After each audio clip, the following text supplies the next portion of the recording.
नमस्कार, मैं आलोक राय। सबके लिए एक लचीला और टिकाऊ भविष्य, यह थीम है एपेक शिखर सम्मेलन 2023 का, जिसका आयोजन 11 नवंबर से 17 नवंबर तक अमेरिका के सैन फ्रांसिस्को शहर में किया जा रहा है। तो हम लोग आज बात एपेक की करेंगे।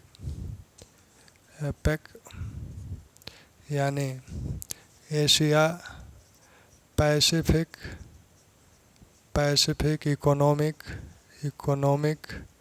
कोऑपरेशन कोऑपरेशन यानी एशिया आर्थिक एशिया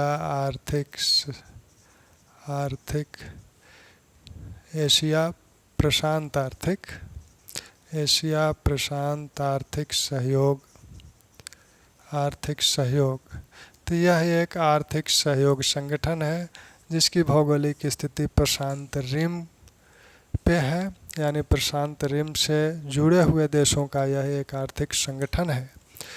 इससे संबंधित जो प्रश्न पूछे जाएंगे उसी को ध्यान में रख के हम लोग कुछ बातें करें। जैसे इनका गठन 1989 में, पहली बैठक कैनबरा में। गठन कब हुआ? 1989 में, 1989 में पहली बैठक कैनबरा में, ऑस्ट्रेलिया में है। इसका जो उद्देश्य क्या है? आर्थिक एकीकरण और समृद्धि को बढ़ाना। यानी यह संगठन अपने सदस्य देशों के साथ आर्थिक एकीकरण को करने का प्रयास करता है, साथ में उन देशों और उनके लोगों की आर्थिक समृद्धि को बढ़ाने का कार्य करता है या बढ़ाने का इसका उद्देश्य है। सदस्य संख्या इसकी 21 है वर्तमान में। मुख्यालय इसका जो है सिंगापुर में है। सिंगापुर 1994 में इसे अस्थाई सचिवालय सिंगापुर को बनाया गया। अस्थाई सचिवालय है इसका सिंगापुर में। ठीक, 2023 में इसकी जो शिखर बैठक है वो सैन फ्रांसिस्को में आयोजित है। सैन फ्रांसिस्को अमेरिका के कैलिफोर्निया राज्य में है। दरअसल इसकी बैठकों को शिखर बैठक नहीं कहा जाता है, औपचारिक रूप से उसे आर्थिक नेताओं या आर्थिक प्रमुखों का बैठक कहा जाता है। तो आर्थिक नेताओं की बैठक है ये, आर्थिक नेताओं या प्रमुखों की बैठक इसे कहा जाता है। और उसमें चूँकि राष्ट्राध्यक्ष भाग लेते हैं, इसलिए उसे अमूमन हम शिखर बैठक कह सकते हैं। इसका 2023 का थीम क्या है?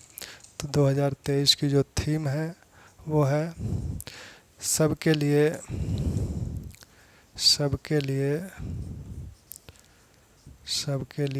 एक लचीला और टिकाऊ भविष्य।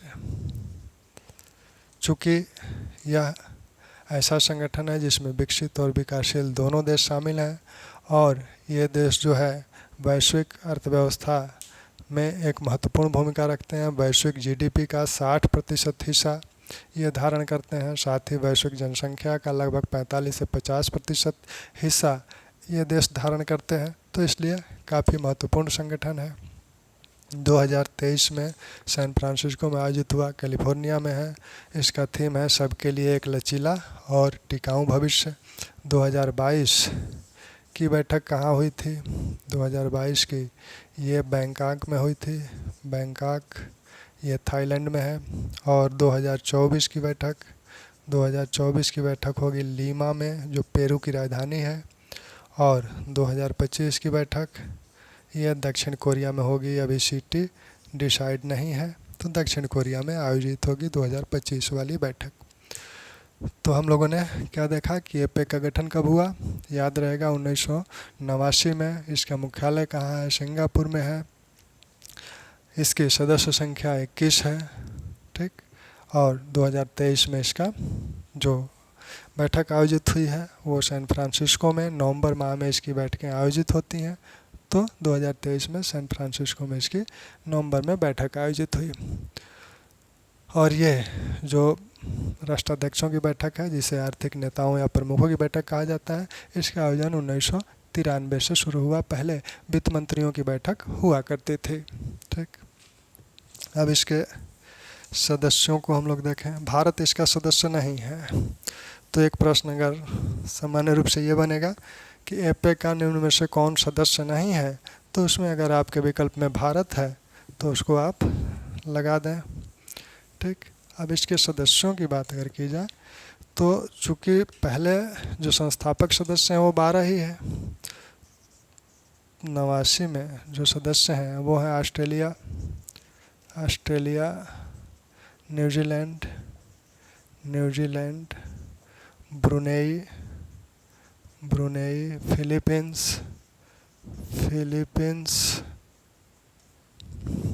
Indonesia,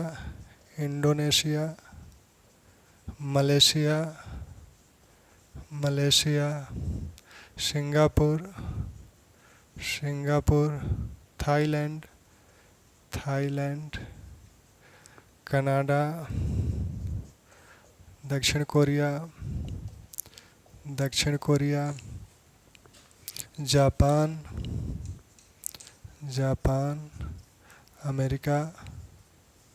America. तो ये 12 सदस्य 1989 में थे। बाद में 1991 में चीन सदस्य बना, चीनी गणराज्य सदस्य बना। चीनी गणराज्य यानी ताइवान सदस्य बना। हांगकांग सदस्य बना 91 में ही। ठीक, 1993 में मैक्सिको, पापुआ न्यू गिनी इसके सदस्य बने। फिर 1994 में चिली इसका सदस्य बना, दक्षिण अमेरिकी देश। फिर 1998 में रूस, वियतनाम और पेरू इसके सदस्य बने। तो ये पूछा जा सकता है कि एपेक का सदस्य चीन कब बना या एपेक का सदस्य रूस कब बना। तो चीन 1991 में इसका सदस्य बना, 1998 में रूस इसका सदस्य बना। तो ये जितने भी देश आपको देख रहे हैं ये सब पैसिफिक रिम पे स्थित देश हैं, और इसमें से ढेर सारे आसियान के भी देश हैं। ठीक, चूँकि भारत की सदस्यता की जो बात है, तो भारत ने 1991 में ही इसका सदस्य बनने का प्रयास किया, फिर 2016 में। लेकिन सबसे जो बड़ी बाधा है वो ये है कि उस भौगोलिक क्षेत्र में भारत नहीं आता है जिस भौगोलिक क्षेत्र का ये संगठन है, यानी पैसिफिक रिम में भारत नहीं आता है। अगर ये पार पैसिफिक की बात करता है, जब पैसिफिक से बाहर ये संगठन जाएगा, जब इसका विस्तार होगा, तब संभवतः भारत उसका मेंबर निश्चित रूप से होगा। क्योंकि यह जो संगठन है आर्थिक संगठन है, आर्थिक एकीकरण की बात करता है। आर्थिक एकीकरण कैसे होगा? आर्थिक एकीकरण का मतलब ही है कि जो भी देश उस संगठन में शामिल हो, उन देशों के साथ जो आर्थिक आदान प्रदान हो, व्यापार का हो या पूंजी का आना जाना हो या श्रम का आना जाना हो, उसमें कोई बाधाएं न हो किसी देश के साथ। दरअसल ये जब समझौते होते हैं तो कुछ जो बहुत ही सेंसिटिव चीज़ें हैं किसी देश की व्यापार से संबंधित, उस पर अलग से बातें होती हैं। अमूमन किसी प्रकार की कोई बाधा नहीं होती है और सदस्य देश अपने टैरिफ को कम करते हैं, बहुत ही मिनिमाइज करते हैं। ठीक, तो एक तरह से ये आर्थिक रूप से एक क्षेत्र बन जाए जिसमें कोई भी देश किसी भी देश के साथ कोई भी व्यापारिक कार्य कर सकता है। तो वो कार्य भारत जब, यानी उदारीकरण, पूर्णतया उदारीकरण की बात है, 1991 में भारत उदारीकरण को अपना चुका है। और इस उदारीकरण में जो बाधाएं हैं व्यापारिक आदान प्रदान की या श्रम के आदान प्रदान की या पूंजी के आदान प्रदान की, यानी एक तरह से कहें तो अपना घर खोलने की बात, कि हम अपना दरवाज़ा खोल दें, आप भी अपना दरवाज़ा खोल दीजिए, हम आपके यहाँ जाएँ, आप हमारे यहाँ आइए। तो इसमें कुछ समस्याएं में, जैसे विकासशील जो देश हैं उनके साथ एक चैलेंज है कि आप जब दरवाज़ा खोल देंगे तो जो मजबूत है वो अर्थव्यवस्था आप में घुस जाएगी, आपके अंदर। तो इस तरह से थोड़ा सा इन सब चीज़ों का ध्यान रख के और फिर समझौते किए जाते हैं। जो चीज़ें सेंसिटिव होती हैं उनको थोड़ा सा रियायत दिया जाता है, उन देशों के साथ थोड़ी सी रियायत बरती जाती है। यानी भारत ने भी एक उदारीकरण के माध्यम से यही तो किया, अपने बाज़ार को खोल दिया। तो भारत उदारीकरण अपना चुका है और साथ में जो आर्थिक नीतियाँ हैं, आर्थिक कानून हैं, उनको बहुत ही पारदर्शी बनाया जा रहा है। जो निवेश संबंधी जो बाधाएं थीं, उन बाधाओं को दूर करने का प्रयास किया जा रहा है। ऐसा था कि जो निवेशक भारत आते थे उन्हें कई समस्याओं से सामना करना पड़ता था, कई कागजी समस्याएं थी, तो उस लाल फीताशाही को भी दूर किया जा रहा है। तो इस प्रकार भारत में एक इस प्रकार का एटमॉस्फेयर बन रहा है उदारीकरण का। तो भारत एक मजबूत दावेदार इसका हो सकता है। और इन देशों के साथ जैसे सिंगापुर है, जापान है, दक्षिण कोरिया है, इनके साथ तो भारत के पहले से ही व्यापक आर्थिक समझौते हैं, जो कि सिर्फ फ्री ट्रेड से संबंधित नहीं है, वो तो ट्रेड से भी संबंधित हैं, पूंजी से भी संबंधित है, श्रम से भी संबंधित है। वो तो व्यापक आर्थिक समझौते हैं सिंगापुर 2005, 2009, 2011 से, ठीक। तो ऑस्ट्रेलिया से भी हमारे, तो इन देशों के साथ हम पहले से ही आर्थिक रूप से बड़े घनिष्ठ रूप से जुड़े हुए हैं। तो ये हम लोग सदस्य देखें भारत। अब यह जो संगठन है ये अपने क्षेत्र में क्या क्या करता है उसको थोड़ा सा देख लिया जाए। यह व्यापार के संदर्भ में एक व्यापारिक सलाहकार परिषद है इनकी, जो कि वो निजी जो क्षेत्र के लोग हैं उनको इनसे जोड़ता है। व्यापारिक सलाहकार परिषद यह जो निजी क्षेत्र के जो उद्यमी हैं उनको प्रत्येक देश 3-3 लोगों को नामित करता है और ये परिषद बनती है। ये एक अपना वार्षिक रिपोर्ट तैयार करती है और यह रिपोर्ट एपेक के सामने आती है। तो इन लोगों को जो समस्याएं नज़र आती हैं अपने देश में, अपने क्षेत्र में व्यापार संबंधी, वो समस्याएं उस रिपोर्ट के माध्यम से सामने आती हैं, उसके समाधान भी सुझाए जाते हैं। तो इस तरह से वो उन समस्याओं का समाधान हो जाता है। फिर इसने व्यापारिक यात्रा कार्ड जारी किया। व्यापारिक यात्रा कार्ड जारी करता है जिससे कि व्यापारी व्यापार के संदर्भ में एक देश से दूसरे देश में आवाजाही करते हैं आसानी से, उसमें किसी वीज़ा की आवश्यकता नहीं है। साथ में SME पे काम चल रहा है। कोरिया में SME संबंधी एक अध्ययन संस्थान खोला गया है स्मॉल मीडियम इंटरप्राइजेस के लिए। साथ में पर्यावरण पर भी यह कार्य कर रहा है, क्योंकि पर्यावरण समय जो ऊर्जा दक्षता की बात है, ऊर्जा दक्षता में इस संगठन का मानना है कि हम लोग 2030 तक जो नवीकरणीय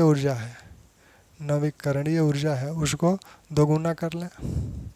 तो ये देश 2030 तक अपने नवीकरणीय ऊर्जा स्रोतों को दोगुना करने की बात कर रहे हैं। वैसे ही जो कम कार्बन टाउनशिप जो है या ग्रीन टाउनशिप जो है, यानी कम कार्बन टाउनशिप की बात हो रही है।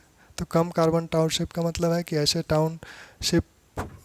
टाउन का विकास किया जाए जिसमें नवीकरणीय ऊर्जा स्रोतों का अधिक से अधिक प्रयोग हो, वहाँ परिवहन आदि में भी परंपरागत ऊर्जा स्रोतों का प्रयोग न हो। तो इस तरह के एक टाउनशिप की बात चल रही है।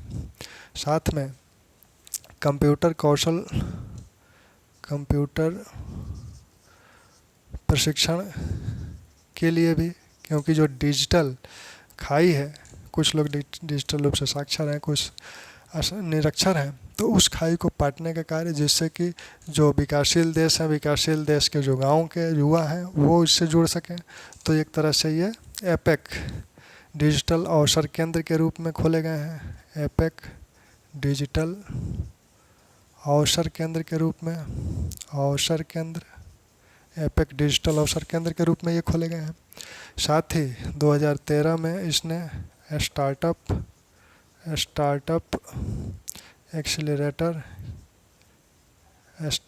एक्सेलरेटर प्रोग्राम शुरू किया था, ठीक।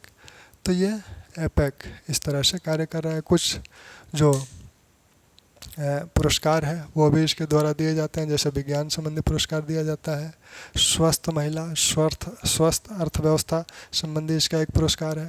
तो ये विभिन्न प्रकार के पुरस्कारों का भी वितरण करके अपने लोगों को अपने देश के इस क्षेत्र के जो लोग हैं उनको प्रोत्साहित करने का कार्य करता है। साथ में विभिन्न अध्ययन केंद्र हैं जो यहाँ के विश्वविद्यालयों से जुड़े हुए हैं, जिससे कि एकेडमिक हेल्प भी इस संगठन को समय समय पर मिलता रहता है।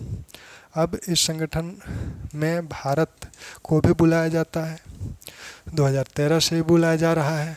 तो भारत एक प्रेक्षक के तौर पर उपस्थित होता है। तो उसमें इस वर्ष 2023 में भारत के जो व्यापार वाणिज्य और उद्योग मंत्री हैं पीयूष गोयल जी उपस्थित हैं। पीयूष गोयल के साथ विभिन्न देशों के लोगों के साथ व्यक्तिगत मुलाकातें होंगी, बातचीत होगी, लेकिन अमेरिका के साथ एक प्रोग्राम वहाँ करना है। वो है इनोवेशन हैंडशेक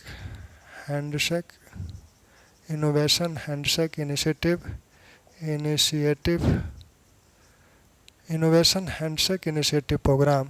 तो इस प्रोग्राम के माध्यम से दोनों देश के जो इनिशिएटर्स हैं उनको प्रोत्साहित करना, उनके मार्ग में जो बाधाएं आ रही हैं उन बाधाओं पर विचार करना, उस बाधाओं को दूर करने का समाधान प्रस्तुत करना और इस क्षेत्र में रोजगार के अवसर बढ़ाना, यह उद्देश्य है इसका। तो यहाँ से एक क्वेश्चन बनेगा कि इनोवेशन हैंडशेक इनिशिएटिव्स प्रोग्राम किसके साथ किया गया, कहाँ किया गया? तो भारत अमेरिका के बीच हुआ और सैन फ्रांसिस्को में हुआ, जब एपेक की बैठक में हमारे वाणिज्य उद्योग मंत्री पीयूष गोयल उपस्थित थे तब। ठीक, तो यहाँ हम लोगों ने एपेक की कुछ बातें की। फिर बैठक के बाद जो चीज़ें आएंगी उसकी बात हम लोग करेंगे। बैठक में कोई निर्णय अगर लिया जाता है, बहुत ही महत्वपूर्ण निर्णय होता है जो वैश्विक परिघटनाओं को प्रभावित कर दे। चूँकि इसमें चीन और अमेरिका के राष्ट्रपति आने वाले हैं, तो चीन के राष्ट्रपति शी जिनपिंग और जो बाइडेन अमेरिकी राष्ट्रपति, बहुत दिनों से ये अमेरिका और चीन का रिश्ता थोड़ा सा कटु हुआ है। तो ये उम्मीद की जा रही है कि इस मुलाकात के बहाने 1 वर्ष बाद ये मुलाकात होगी। G20 में मुलाकात हुई थी दोनों लोगों की, तो इस मुलाकात में हो सकता है कि कड़वाहट की परत कुछ हटे और इनके संबंध फिर मधुर हों। फैलेंटाइन जो दवा है, उस दवा के चलते भी ये संबंध इन दोनों के थोड़े से कटु हुए थे। चूँकि दोनों ही बहुत ही व्यापक पैमाने पे एक दूसरे के साझेदार हैं व्यापारिक रूप से, इसलिए इनमें संवाद बंद तो नहीं हो सकता, चलेगा ही। लेकिन यह है कि इनके संवाद से विश्व को एक, क्योंकि ये दोनों ही विश्व के बड़े देश हैं, दो सर्वश्रेष्ठ शक्तिशाली आर्थिक शक्तियाँ जब एक साथ मिलकर कोई निर्णय लेगी तो वो विश्व पर प्रभाव डालेंगे। ठीक है, तो उम्मीद यही है कि वो लोग मिलें। धन्यवाद।